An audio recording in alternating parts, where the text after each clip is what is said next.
হরে কৃষ্ণ। মহাপ্রসাদে আবারও একবার আপনাদের স্বাগত। কেমন আছেন আমার প্রিয় বন্ধুরা? আশা করি কৃষ্ণের ইচ্ছে সবাই ভালো আছেন, সুস্থ আছেন।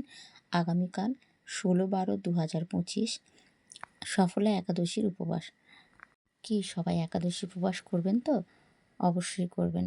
জীবনে এই সুবর্ণ সুযোগ হাতছাড়া করবেন না, যা কিনা প্রতি মাসে 2বার করেই আসে। কিন্তু সৌভাগ্যক্রমে এ মাসে 3টে একাদশী উপবাস।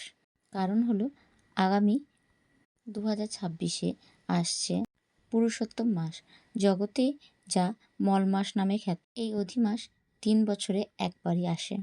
ভগবান যেহেতু নিজের নাম দিয়ে এই মাসের নামকরণ করেছেন, তাই এই মাসকে পুরুষোত্তম মাসও বলা হয়ে থাকে। এই যে কথা বলতে বলতে আজকে মহাপ্রসাদে প্রস্তুতি হয়ে গেছে। আমি এখন ভগবানকে তুলসী পত্র দিয়ে ভোগ নিবেদন করেছি। আর আজকে মহাপ্রসাদে বানিয়েছিলাম অন্ন, বেগুন ভাজা, ফুলকপি আলুর রসা আর একটা ডালনা। এই ছিল আজকে মহাপ্রসাদের প্রস্তুতি। আপনাদের কেমন লাগলো প্লিজ কমেন্টে লিখে জানাবেন। আর যদি একটু ভালো লেগে থাকে ভিডিওতে একটা লাইক দিয়ে ভিডিও শেয়ার করে দেবেন। হরে কৃষ্ণ।